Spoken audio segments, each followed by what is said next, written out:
వ్యవస్థాపక అధ్యక్షులు సౌదాన్ భూమన్న యాదవ్ గారి ఆధ్వర్యంలో ఇక్కడ ప్రెస్ మీట్ పెట్టడం జరిగింది. ఈరోజు అన్నయ్య చెప్పినట్టు 12,733 మంది సర్పంచులు గెలిచారు. వార్డు మెంబర్లు 1,12,000 వార్డు మెంబర్లు గెలిచారు.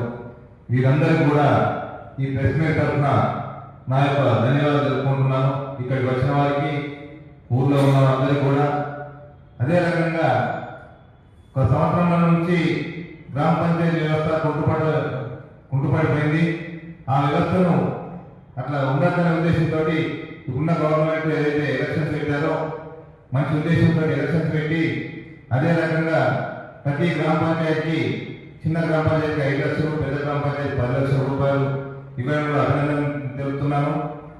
ఈ రకంగానే ప్రతి గ్రామ పంచాయతీ సర్పంచ్కి పార్టీలకు ఖచ్చితంగా వ్యవస్థ ఉద్దేశంతో డెవలప్మెంట్ విషయంలో అడ్డుపడకుండా ఉండాలని, గవర్నమెంట్ కూడా మాకు సహకరించాలని సర్పంచ్లందరూ కూడా తెలియజేస్తున్నాం మా ప్రెస్ మీట్ తరఫున.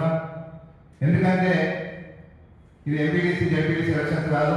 సర్పంచ్ ఊళ్ళో కంపల్సరీ పొద్దున్న లేస్తే వాటర్ ప్రాబ్లము, సాయంత్రం అయితే ఎలక్ట్రిసిటీ ప్రాబ్లము, ఈ డ్రైనేజీ వ్యవస్థ, ఇవన్నీ కూడా సర్పంచ్ బాధ్యత ఉంటుంది. కాబట్టి ప్రతి రాజకీయ నాయకులందరూ కూడా సపోర్ట్ చేసినట్లయితే ఈ వ్యవస్థను ముందుకు తీసుకుపోయినట్లయితే బాగుంటుంది.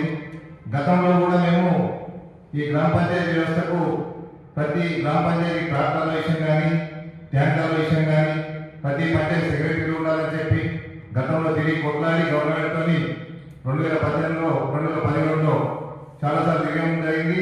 అవన్నీ కూడా అప్పుడు గవర్నమెంట్ మాకు అందుబాటులో తీసుకెళ్లారు. అదే రకంగా ఇప్పుడు కూడా ఉన్న గవర్నమెంట్ కూడా అందరికి సపోర్ట్ చేసినట్లయితే ప్రతి విలేజ్లో మంచి డెవలప్మెంట్ కొనసాగుతుంది. ఇక్కడికి వచ్చిన ప్రతి ఒక్కరికి కూడా నా యొక్క ధన్యవాదాలు తెలుపుతూ ముగిస్తున్నాను. నా పేరు లోపల్లి శ్రీనివాసరావు, కామారెడ్డి జిల్లా దోమకొండ మండలం సంగమేశ్వర సర్పంచ్ లోపల్లి శ్రీనివాసరావు.